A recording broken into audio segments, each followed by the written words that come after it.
Hello there, everyone, and thanks a lot for joining me here today. We are going to discuss the last 10%. And we're going to talk about getting a game out into the world. And with me here today, we have Annie, Joel, and Adam. I'm going to allow you to introduce yourselves. I'm just going to be chairing tonight's meeting. My name's Chris Filip, and I'm the co-founder and one of the directors of Game Anglia, a not-for-profit that's helping the games industry grow in the east of England. And I also work as program manager for Creative England. Annie? Hi, my name is Annie. I'm a creative director at Perpetual Games. Joel? Hi, my name is Joel. I'm director at a very small studio called Bearwaves. And Adam? Hi, I'm a director at a studio called BetaJester. Brilliant. It's really nice to meet you all, and thanks a lot for joining us here tonight. So let's talk a bit about the topic. So today we're gonna be talking about focusing on the last 10% and actually getting a game from almost ready all the way to shipped, which, as we all know, is a huge endeavor. Talk to me a little bit about your current project. Are you currently working on the first 90% of your game or the last 10% of your game? Feel free to chime in. Well, Go, Joel. Okay. Our game has been in early access for 2 years now. So very much in the last, I hope, 2% possibly. And that last 2% is taking a very long time. It's it's a matter of kind of gradually narrowing down our feature list, preventing scope creep from happening, which can happen very easily in early access because you're getting community feedback all the time, and interacting with the various platforms that we launch on, which is always interesting. So we're just starting sort of pre-production on a game at the minute. So we're back at the beginning of the cycle, which means we're currently thinking about now trying to think ahead to the last 10% and make sure that we make the decisions now that make that process as smooth as possible. But then last month I was in the midst of launching a small educational game that didn't go out on many platforms, just on itch, but yeah, that was a fun reminder of what it's like to launch things even in on small scale. And last with Perpetual Games, we're definitely in the last 10% of Elagos the game. It's been quite of an interesting journey, and it's been we're very close. We're currently discussing the shipping date, and it's gonna be by the end of the year. But we're being very clever by not committing to a date yet until we're 100% sure we can hit it, just because it's going to be the first game for our studio, and we are very determined to make sure we deliver, and we started off quite high, because I know a lot of new studios struggle with that kind of stuff, and I think both me and Simon, who's the game director, are very, very determined to do this right.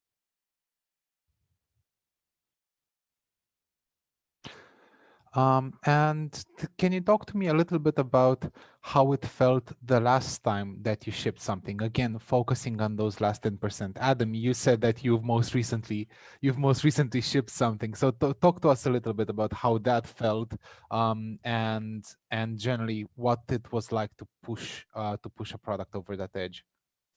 So for us, where the 10% sort of kicks in is when the game that's in front of you has sort of ticked the boxes that you outset at the beginning, saying this is what the game will be.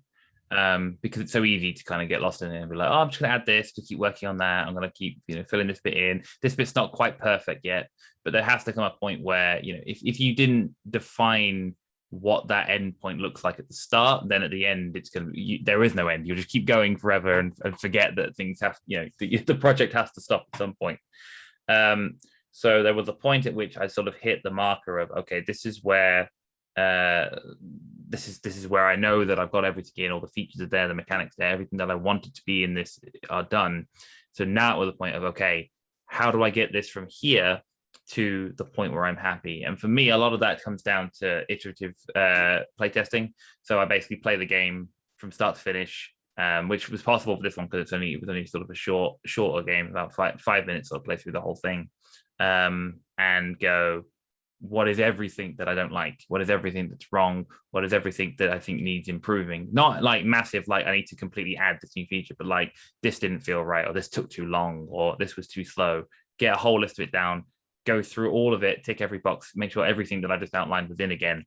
And then go back to that process again. And every time I did it, the list got a little bit smaller and a little bit smaller until it got to the point where everything was was minor that I was like, okay, we could launch like this now. And then it was just a case of lining up marketing, getting ready for the right day, and all those kind of things. But certainly the big part of it for me is that kind of it's the polish, it's the shine, it's the going. This is the game. I have defined this as the end point. So now, what's the difference between me being happy that this goes out like this, and where I am right now? What is it? What is the difference, and what can I do to make it get there?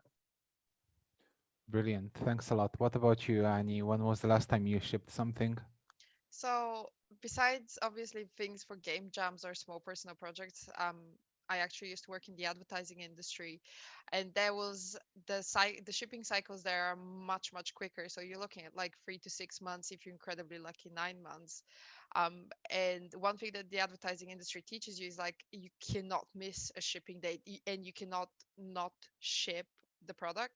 And it's an incredible thing to teach you discipline and teach people who needs to stand where. So because the way the advertising industry works is you actually pre-book the media or the advertising space where all of your work is going to go. So if you miss that, you're going to cost your company thousands if not millions of pounds. So one of so last thing would have been probably a very big campaign for Amazon, or I'm trying to think. Well, it feels like a little bit a while back now. Probably when Ford was launching their electric range and that sort of stuff. And it's just, it's amazing. Like for me, it's like so different working in something that I have 2 years to develop. Wow, that's like so much time. Like you guys are having a blast. I'm so used to having like £1 million budget 3 months, and either you make this success or you're without a job the next day if you're lucky. Um, so yeah. I mean, that's really interesting coming from like the field that I'm currently on is more focused on programs and events, and I really enjoy the shorter shipping times just because it allows you to stay focused. Yeah. But yeah, Joel, tell us a little bit about the last thing that you shipped, and feel free to include game jams, like those are totally legit. I've actually never done a game jam, which, Oh yeah, wow. if you're a game developer and you're listening to this, do not take me as an example. Go do game jams; they're awesome. I've done hackathons, I guess that kind of counts.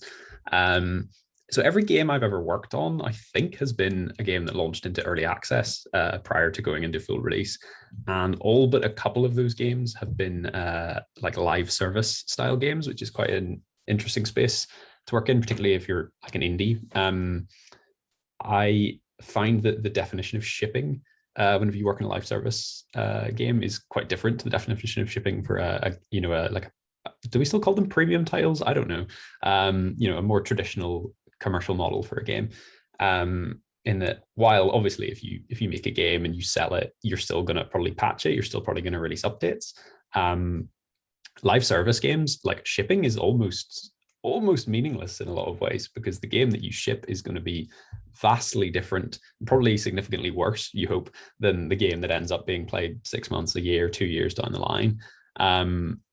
We launched our game in May 2019, and like that was kind of, the core game was in there, the core gameplay loop, one online game mode, and some basic features. But as soon as we shipped, the list of features that we had that we were planning to come next, we basically had to tear it up, because whenever you're in early access, hopefully you've got a community playing your game, and the most valuable thing is community feedback. So, for example, we completely underestimated how much players cared about achievements. We just didn't put them in for the initial release of the game, and we got rinsed on Steam for people just saying, "Where are the achievements?" So it took us about a year and a half to get those in, but they're in now. And I think that's a really interesting point that you're making, which brings me to the next question, where I'd like us to have a bit of a delve into the challenges about trying to ship a product. And when I'm talking about challenges, this can be anything between thinking about your team, thinking about your own mindset, as well as any technological challenges which can come working with various platforms. I know personally that trying to finish and ship something, a lot of the times I'm much more focused on looking at what could happen badly when something is about to ship, rather than thinking about how to capitalize on potential successes. And that's something that made me self-sabotage in the past. What are some challenges that you've been facing?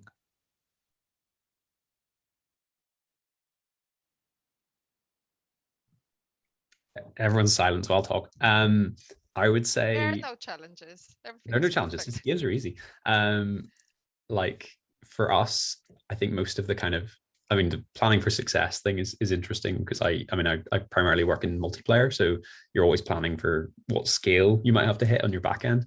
Thankfully, our game didn't do well enough that the scale we had was insufficient. But there were other pitfalls, and I would probably say the biggest one for us, there were two. So the biggest one was probably being unprepared for the requirements of the different platforms we were shipping on, because this is the first time I'd shipped a game on on Steam, on Mac OS, on various platforms, like by myself without another team kind of doing that stuff. And there were just so many landmines and pitfalls we ran into for those different platforms. So for example, on Steam, if your achievements aren't in by the time you go early access, you cannot add achievements to the game without them immediately being publicly visible. Or on Mac OS, there's the whole notarization nightmare that came in with the Catalina version of the operating system. So I would say, like, research your platforms up front, do that work up front, and get your builds working really, really early. I guess that's more of like a development operations thing. The other one for us was localization. We kind of knew all along we wanted to internationalize and localize the game, but we didn't really have the resources to start doing that right away. And it turned out that there were a lot of things required to do localization, which will come as absolutely no surprise to anyone who's ever done it before. But again, I hadn't. Things like, if you make a change to one of the strings in your game, that change has to be reflected across every language that you support in your localization. And that iteration, that turnaround, can be incredibly slow depending on what style of localization you're doing, whether that's community localization or you've got an actual localizer team working with you.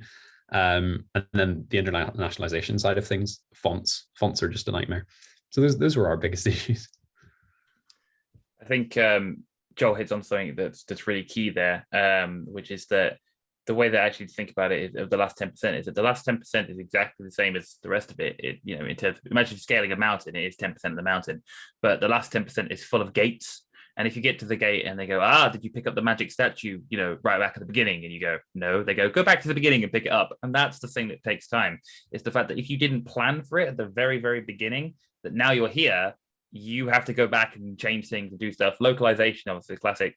Things like knowing which version of your engine is supported by the platform that you're then building for, which is, engine decision is something that you'll decide probably before you've even started prototyping. You'll just go, I'll just open whatever the latest version is and then get into it.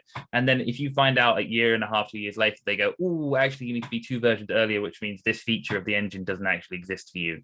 It's really hard to find that out way down the line.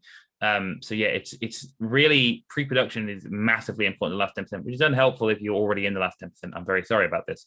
But for all of you who are thinking, I want to make a game and I'm trying to learn about the end process, really, really early, sit down and think about what are the key things that are going to be involved at the end that you know about. So it's things like platform requirements is a massive one. Localization is obviously a massive one. Performance issues, performance issues as a huge one. Trying to be performant from the beginning. If every model you bring in is 300,000 polygons, then you're going to spend a long period of time sort of decimating them at the end. Thinking about file storage, how much file storage are you going to be able to get access to at the very end of it?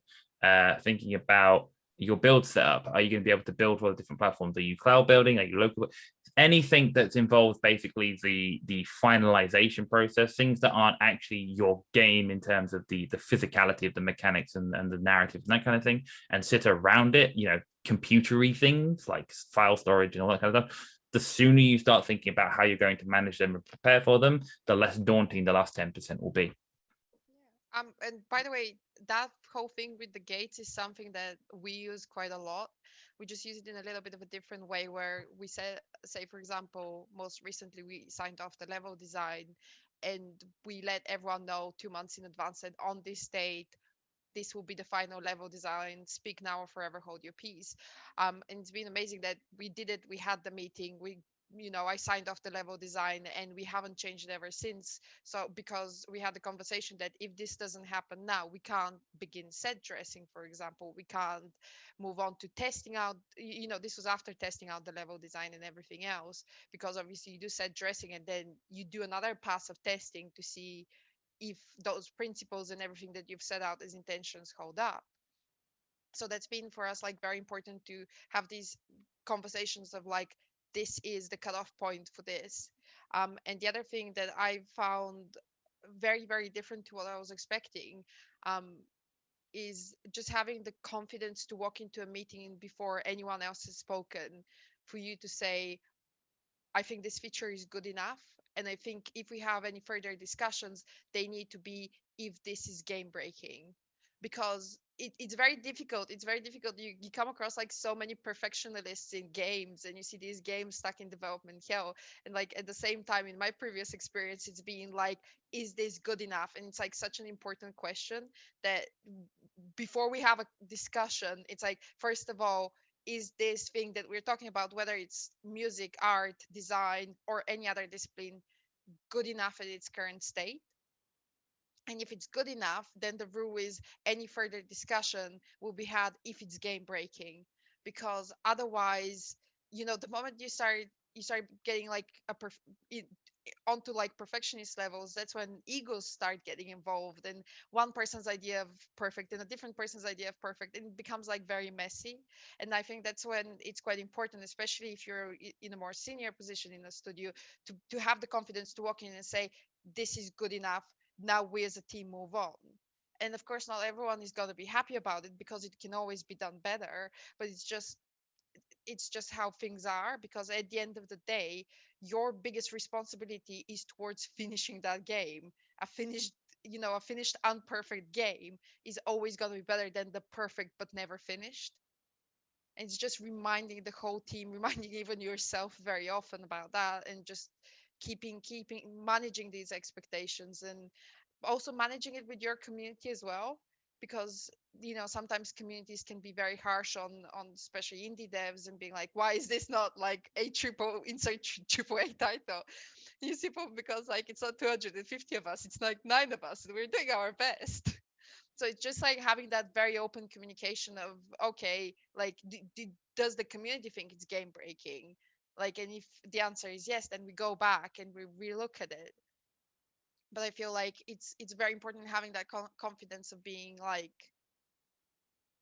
this is where we stop fiddling with this, otherwise we're gonna polish it into oblivion. I think you're making some very good points there, Annie. And I think this is why it's really important for budding companies as they grow and they bring more people into the team, to understand where exactly the decision making stands, and then to make sure that that's being communicated and understood by everybody. Of course, you need to ensure that everybody's voice is getting heard throughout the development process, but at the end of the day, exactly who draws the line and makes the decision that is good enough, I think you make some very, very good points there, that's something that's needed. And I'm curious if either of you have had experience with this, like either yourself being the person who says, I completely understand your concerns about this. However, as the owner, I believe that this is something that we should ship as it is, as opposed to putting another 2 months of development in it, or anything on the spectrum. I mean, that's project management. Like anyone who's ever managed any project has had to sit there and go, no, we have to stop, because the if indie devs, if independent development, if the games development had a tagline, it would be keep making it, and just carry on making it forever and don't ever stop. Because the problem with games development is nothing's finished. If you could ask people who have made the best games that you've ever played and ask them if they are happy with everything, and they'll go, well, I wish I had more time to tweak this. And you'd be like, but it's a masterclass. It's the best thing I've ever played. And they go, yeah, but if you go here and do this and this happens, it doesn't quite work. And I'm really that's the mindset you get into. You can it's very easy to, especially when you're sort of in there developing the thing, to lose scope of the bigger picture. And certainly on any project that hits any kind of scope, or anything that has less than really clear defined end goals, can venture into either the realm of scope creep, or as any kind of link to there, polish creep, where you just want it to be perfect beyond perfect and unbreakable and untouchable. And really, there is an unwritten rule of, if the average person plays it and it breaks, you should fix that. If the average person plays it and it goes fine, then probably leave it alone. There will always be edge cases where something breaks, and when those edge cases come up, let them submit a ticket and then fix it and get to it. But if the average person can hit it with a hammer and it holds up relatively well, then it's probably okay. Cool. And this kind of leads me on to the next question about making sure that something is good enough. And Annie and Adam, I know that both of you have participated in game jams before. Joel, you mentioned that you participated in hackathons. Do you think that being able to produce something in such a short amount of time helps you understand where and what to cut, or when to say this is good enough? How has that experience of participating in those types of events helped you in your current positions, with your current projects? Game jams for me in particular, actually, it's not even been about shipping a game, but more about managing people and managing expectations. Just because, like, obviously the end goal is ship a game, but at a game jam, like, obviously everyone wants to make their discipline shine. Like, the composer wants to do the best work, the programmer wants to do, everyone wants to do the best work, but implementing the best work is incredibly difficult. So it's like with game jams, like, the best thing about them, especially the very short ones, is like, if you don't manage to put your ego aside, there will be no game. It's as simple as, and I think it's like one of the best lessons of like how to be like a little bit humble, so that you can focus on the work, because it's not about your creative genius. It's much more like, can you do graphics good enough? Can you do a piece of code good enough? Can you do music good enough? And I find, like, that's why I still go back and I still do game jams, even if I'm not actively participating. I give them a shot, and I find like a couple of friends to do them with as well. Like, if you don't feel like the time pressure is too much and so on, I find it's still good. And we even do them with my team, just because I find it's also a really good break from the day to day, because the day to day, obviously working on the same things, especially if you're like me with more of a design background, like working on the same mechanics sometimes can be a bit exhausting. So I think it's a really nice 24-hour boost for creativity too. Like, I'm a massive game jam fan, so like I would recommend anyone doing it, even if you do it on your own. Like, it's still worth it. It's still learning to manage yourself, which is just as important. Any other thoughts, Joel or Adam? Yeah, I think it's a really good way. Hackathons, certainly, anyway, are a really good way to learn how to manage scope for a project, like before you start. Learning how much you can do in 24 hours, for example, if it's a 24-hour hackathon. I think also they give you an appreciation for something. So I sometimes have people ask me, like, oh, what engine should I build my game in? The answer I usually give is I have no idea, because I don't know any game engines. I do everything from scratch because I'm an idiot. But I think they give you quite a good insight into the fact that, like, the best tools you can use are the ones you already know. And the thing I keep finding every time I go to make something is, like, the amount of time I will spend building things from scratch and learning new things is exponentially more than it takes to actually make a game sometimes. So it gives you realistic expectations, I think, for pragmatism more than anything else. One of the key things for me with game jams and going into them, especially now, is you go into them with the mentality of, this is the thing I want to achieve, whatever it is. It doesn't really matter. It could be you want to make a game. It could be that you specifically want to make a game involving procedural generation. It could be that you want to have a basic understanding of Unreal. something, right? And one of the most interesting game jams you can do, thinking into what Annie and Joel was saying, is doing a game jam where you go, I am going to release a game at the end of it, because nothing brings it more into focus, the limitations, the platform requirements, the what you have to just cut early, how early in the process you have to suddenly switch mindset from development to, oh, I actually have to release this at some point. Is brought into crystal clear focus when you try and do it in 24 or 48 hours. And so I definitely recommend, if people are listening to this and going, well, surely you just release it, it's fine. Like, even itch, which is relatively straightforward, and why it's used for a lot of game jams, because it's mostly just make a page, uploading a file, has its foibles and its issues and things that if you're not aware of and try to submit in the last 10 minutes, you could miss out on submitting your game. And that's not even trying. I've seen people in game jams try and release on Steam or the Google Play Store or all these kind of things. Like, whether it always happens, I'm not going to confirm or deny that, but they've certainly tried. But going into a game jam going, I am going to release a game, is something that I would recommend everybody do, because it really helps you to understand that releasing a game is not just a step. It's not just a folder drag. It's so much more than that.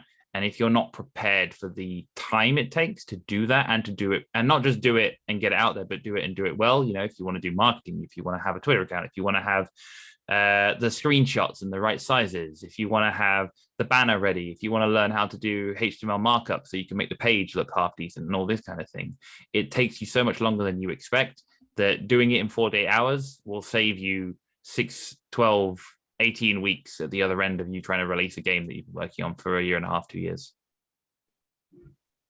No, those are all very, very good points. And one of the things that's really important is to understand how to communicate all of that to your team, right? So because all of us have individual experience, and then we also have team experience, and each of you are in various positions at your companies. I want to understand a bit more about how you manage to maintain, or how you've designed a team culture that allows you to ship on time and on budget, ideally, or potentially for those of you who haven't yet shipped anything in your current team configurations.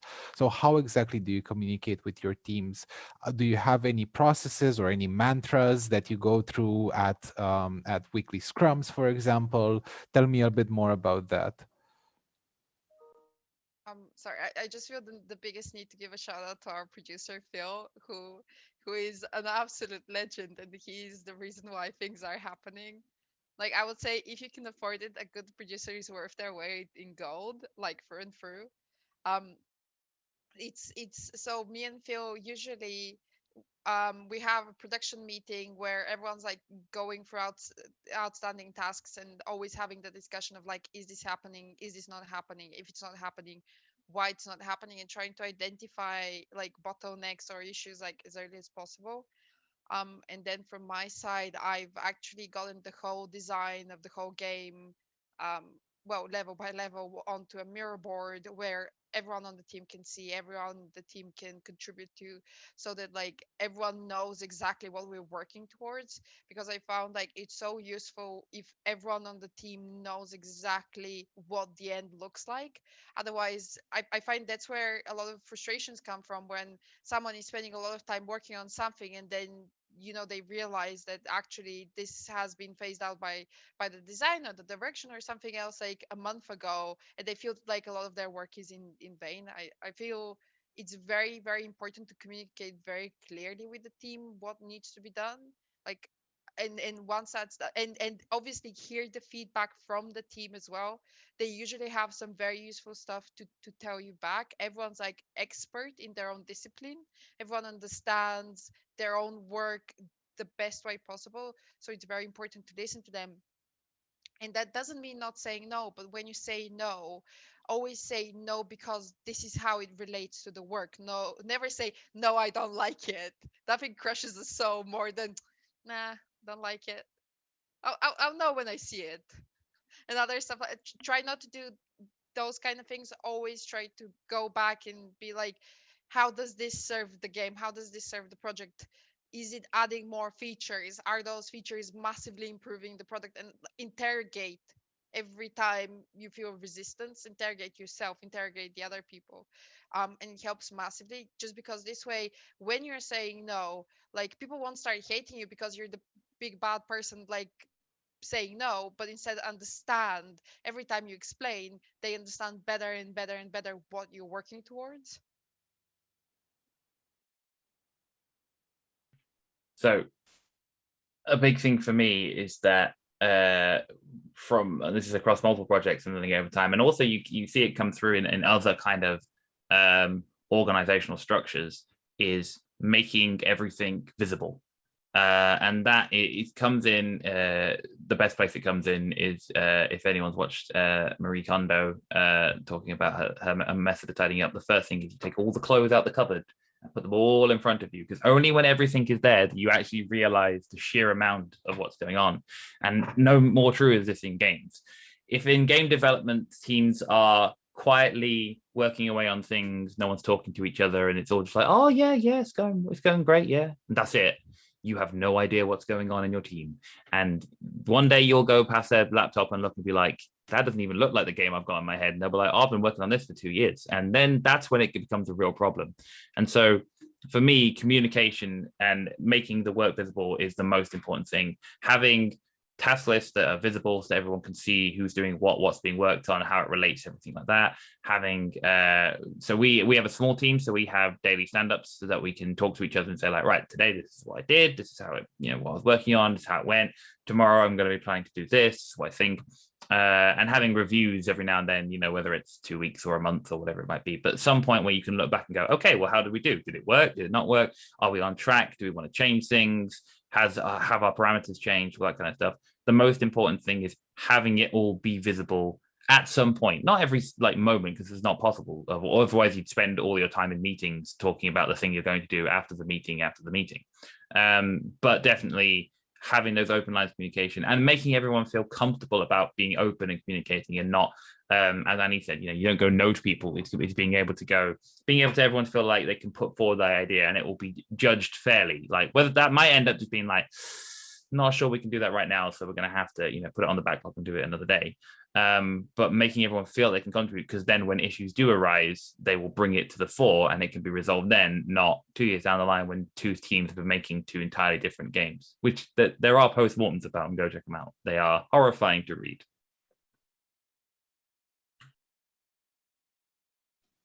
Joel, do you have any thoughts?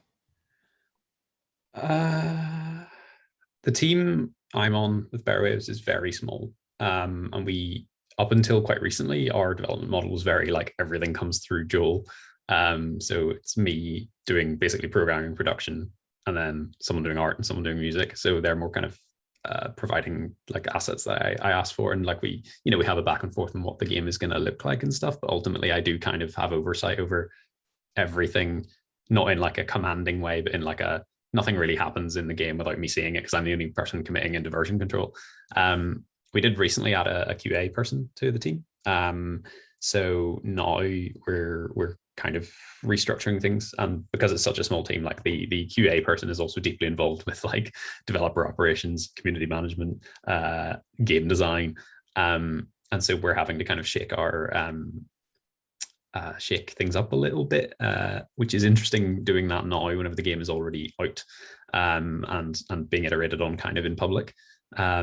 So I'm trying to think if there's anything actually insightful I can say about that. Just, I think, have really good release pipelines, make sure everyone on the team knows kind of how they work, knows how to get a recent build if they need to get a recent build for something, and also make sure that no one person on the team is solely responsible for absolutely everything, if you can possibly do so. So like I do have oversight over everything, but there is also a there's a one password vault with all the access to everything the team needs in it, which is useful in case I win the lottery. I was about to say get hit by a bus, but yeah, let's say win the lottery. I think reducing dependencies is and increasing redundancies in a team, especially when it comes to the information flow, is really, really important. And I've been guilty of that in the past, where I was the bottleneck, and yeah, I I can't talk enough about how bad it is to be the only person in your team that has a certain piece of knowledge or knows a certain plan. So that's why from my end it's really important to have regular catch-ups as much as possible with the teams, especially when you're working distributed, as I believe all of us are at the moment. And Annie, you mentioned Myro before. Just wanted to ask, what were your favorite tools for communicating, especially when it comes to things like keeping up with documentation and pipeline and kind of everything that helps people see not just where the game is, but also where it's going, and making sure that everybody's informed about the critical dates and gates and milestones that you have planned on your products. So we have like actually quite an interesting concept within the team where like everyone is an expert in their own area, but with that expertise you have the responsibility which we call like a shallow responsibility and a deep responsibility. So in my case, because like my main focus is design, like my shallow responsibility is to make sure that everyone understands the basics, say for example the gameplay or combat or whatever. And then my deep responsibility is to look after the design bible that no one ever gonna read, where it has all the explanations, explorations, iterations, data, and so on, the much deeper detail of how does like navigation in the game works.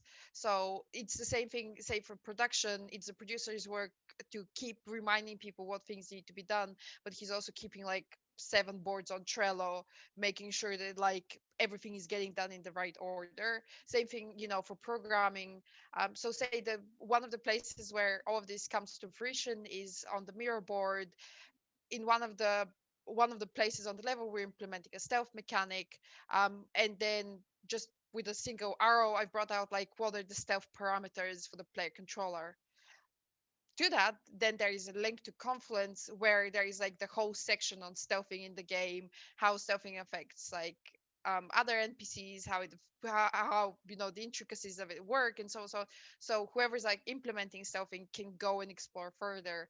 But on Mirror is like everything that someone who's quickly looking to check something quickly sees it, gets it done.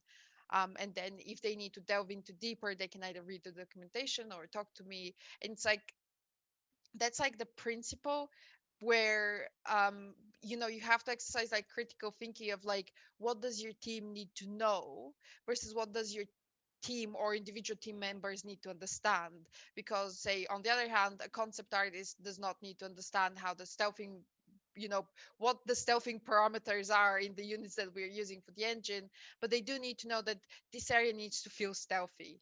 Like how are you going to do the set dressing? So it's like approaching it in that way, if that makes sense.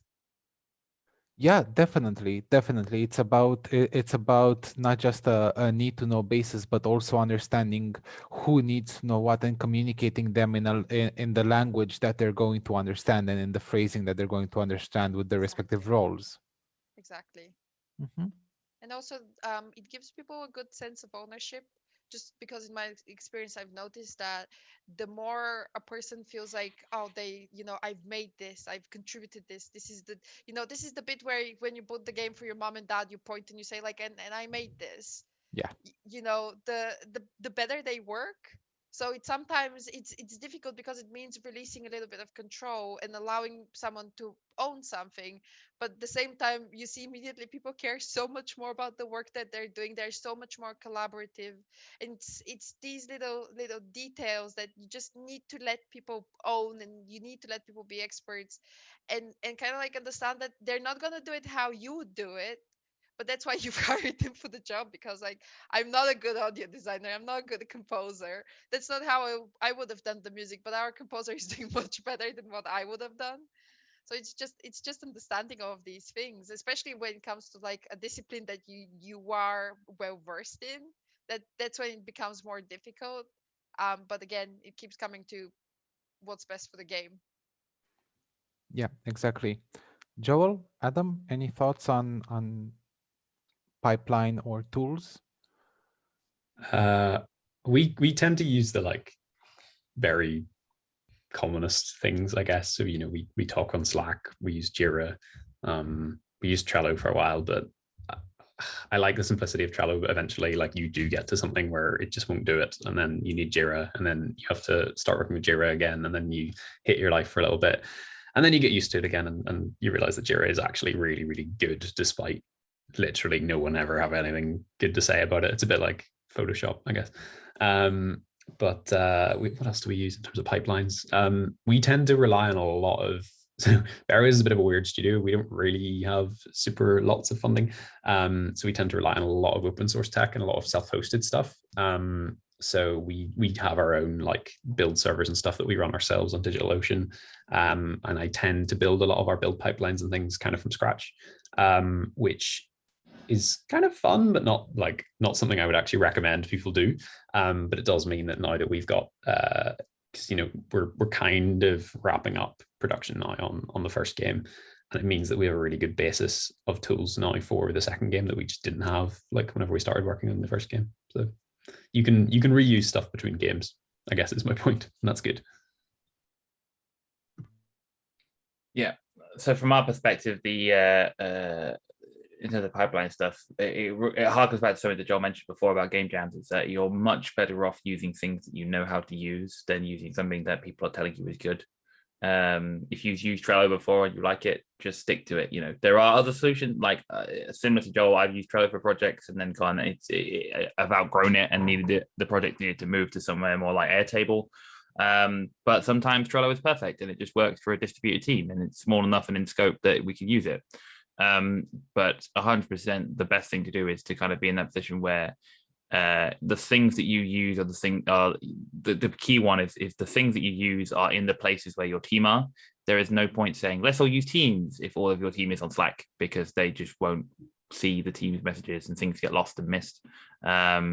And it's better off you figuring out, if you're the person sort of managing them, figuring out, okay, where are the majority of our team, what are they using, and finding the thing that works, then trying to force everybody into a mold that doesn't work for them.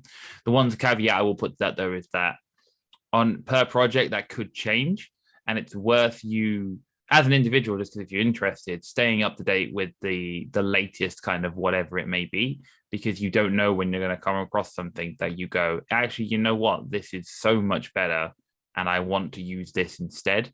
So trying to think of a good example of that for us.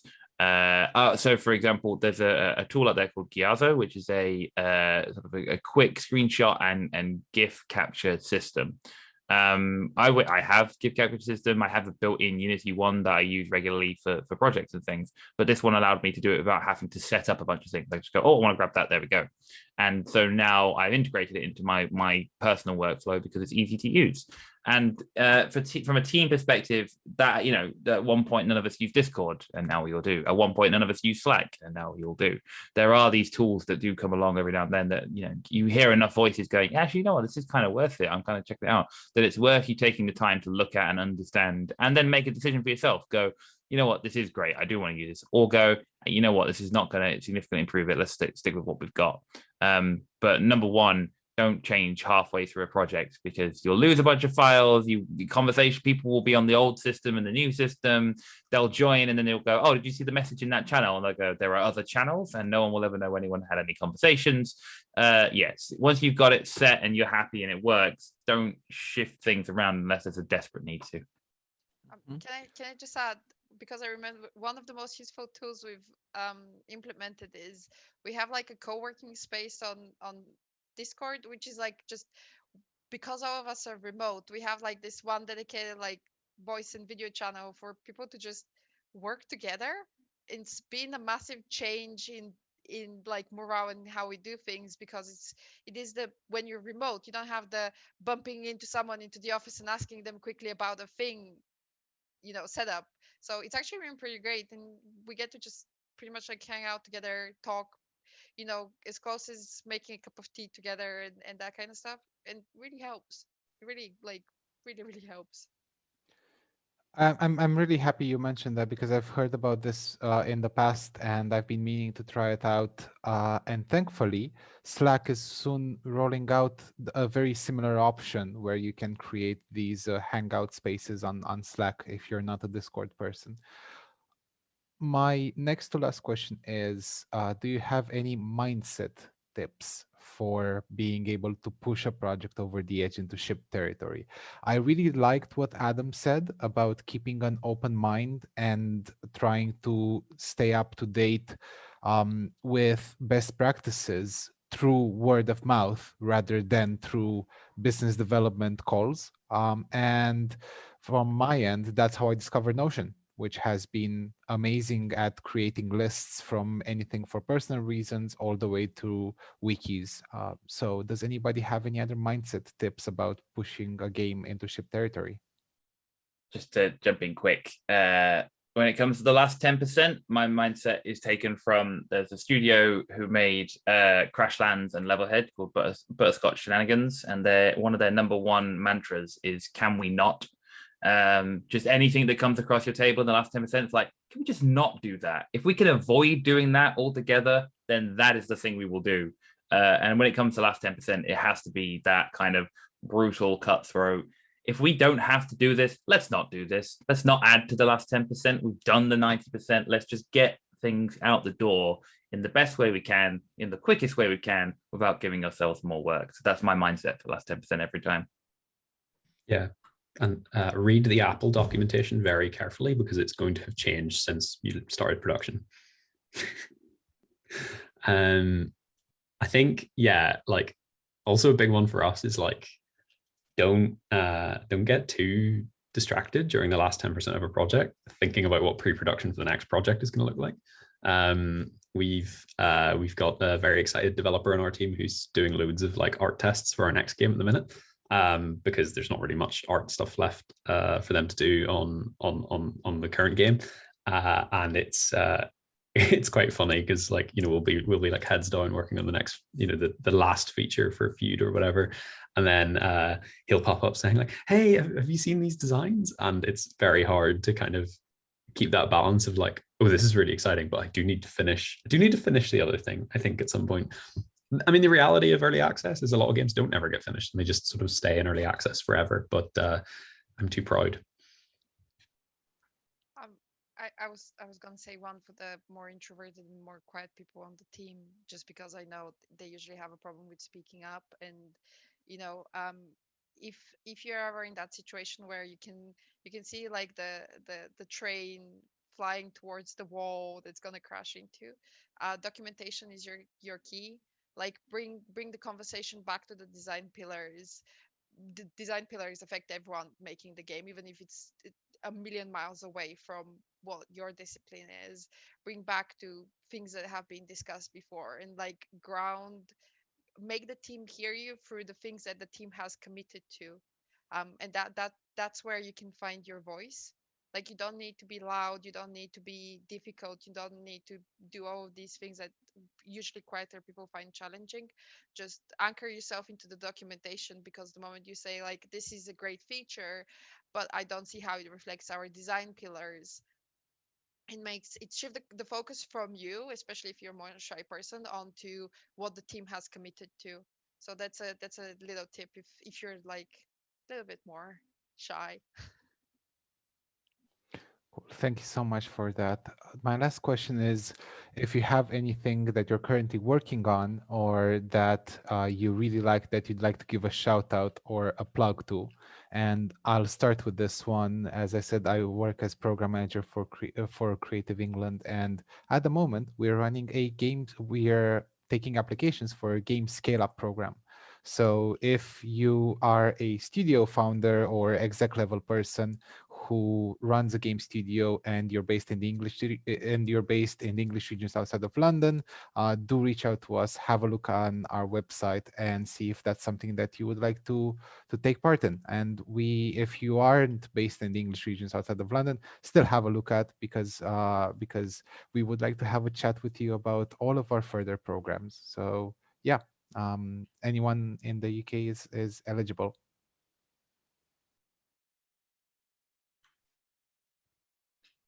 I'll just jump in and say thank you, everyone. It's been a wonderful panel. And yeah, so I run a studio called BetaJester. We do outsourcing for games, VR, AR, mobile, and web. If you're interested in a studio who definitely knows a little bit about the last 10%, please do drop us a message at inquiries@betajester.co.uk, or you can find out more about the stuff that we've worked on by visiting betajester.co.uk. Cool. I'm gonna jump in next. We're Perpetual Games. I have to flash the merch. I'm sorry, but yes. We're working on a game called Elegos. It's a first-person RPG. We've put our hearts and souls into it, so please come follow us on Twitter at Elegos Game. And yeah, we'll be releasing very soon. Early access, all of those things. So yeah.